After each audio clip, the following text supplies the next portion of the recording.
I now give the floor to the Secretary-General of the United Nations, His Excellency António Guterres.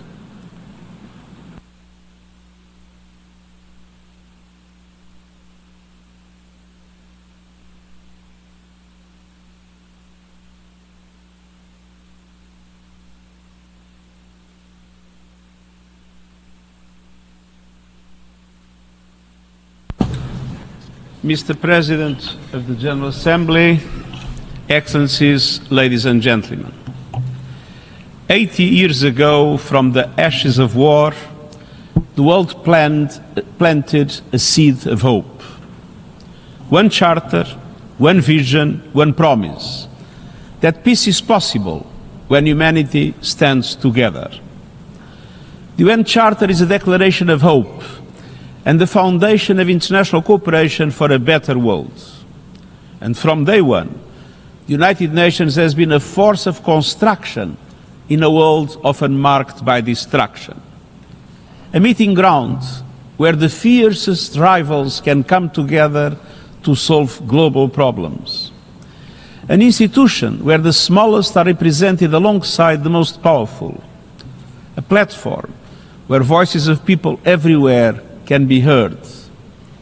A place grounded in the principles and letter of the Charter and other rules of international law. And an engine of progress for human rights, sustainable development and humanitarian action. The Charter has given us the tools to change destinies, save lives and deliver hope. In a moment that shook the world stage, the United Nations just did the unthinkable. For the first time in modern African history, the global body's chief secretary publicly stood in solidarity with none other than Captain Ibrahim Traoré, the revolutionary leader of Burkina Faso. World leaders sat stunned, because this wasn't just any speech. This was a thunderous message to the West that Africa is done bowing down. If you thought Traoré was alone, think again. If you're proud of the new Africa rising, hit that like button, subscribe, and turn on the bell so you never miss a moment of history. Today's headline: Traoré's vision just received global validation, straight from the heart of the United Nations. Let's break it down. It happened during a major UN summit in New York, where leaders from across the globe gathered to discuss international security, climate, and conflict. The room was full: US diplomats, European envoys, and African presidents. Everyone expected the usual political correctness. But what came next shocked them all. As UN Secretary-General António Guterres took the podium, the atmosphere was tense. But instead of avoiding Africa's sovereignty crisis, he faced it head-on. Quoting directly from his speech, "Africa must be respected. Leaders like Captain Ibrahim Traoré represent the new generation of self-determination.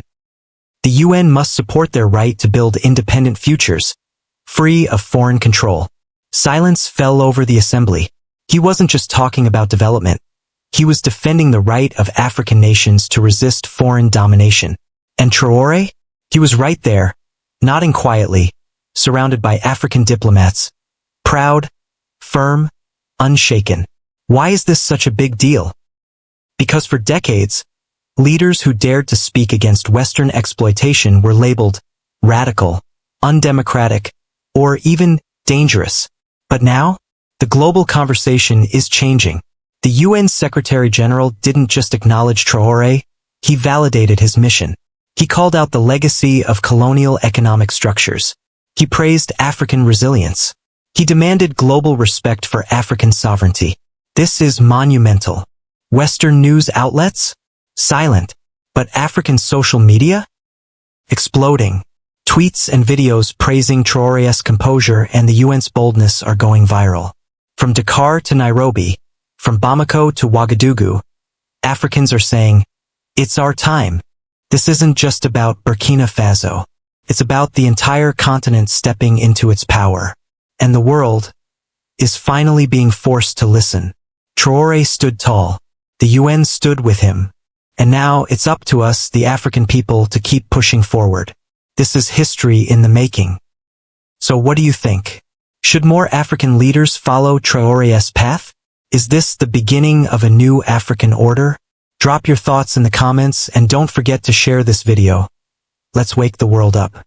Welcome to African Spotlight 24, your premier source for news and current affairs from across the continent.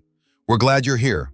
If you're new to our channel, please subscribe, like, and turn on notification to stay up to date with the latest news and analysis. Your support helps us reach more people.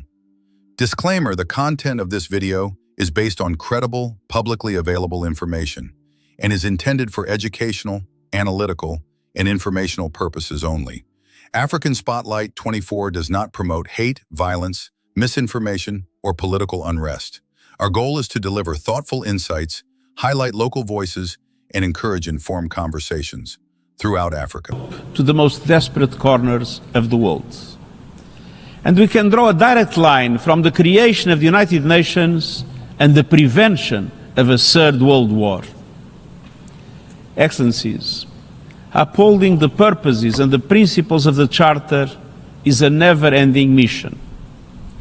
Over the decades, we have celebrated the end of wars while witnessing the start of others. We have delivered life-saving aid to people in desperate need while watching more humanitarian disasters unfold. We have seen progress towards denuclearization and simultaneously renewed steps to rearmament. We had seen the progression of democracy, human rights, and adherence to international law, while unfortunately now seeing a troubling trend in the opposite direction. We have rallied behind the Sustainable Development Goals and also seen growing gaps in inequalities. We have mobilized for climate action and also are enduring record heat and climate chaos. We have witnessed the breathtaking rise of digital technology and artificial intelligence, which holds so much potential for humanity, while we still work to ensure this technology is managed responsibly and safely. Excellencies, we must continue to advance our work across all these fronts. But let's be clear.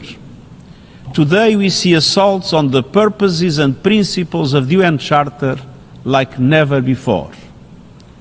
The threat and use of force against sovereign nations.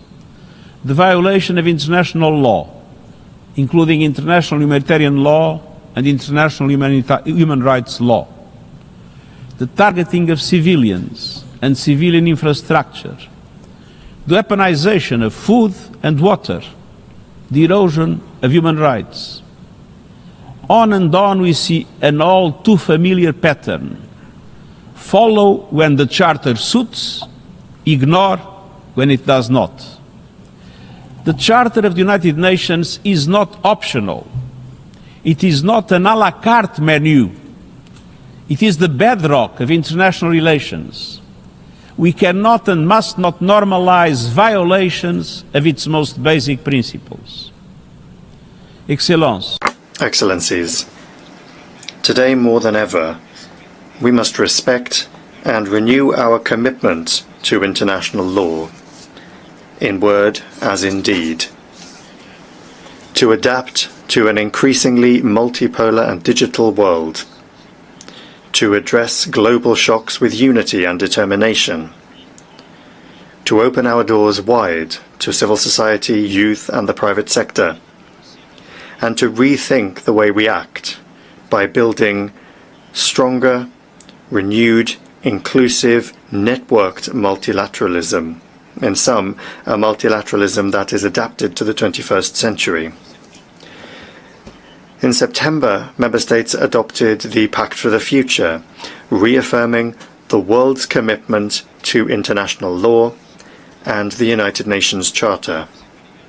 On this anniversary, I invite all Member States to live up to the spirit and the letter of the Charter, to the responsibilities that it confers upon us, and the future that it calls upon us to build, for peace, for justice, for progress, for we the peoples. Thank you.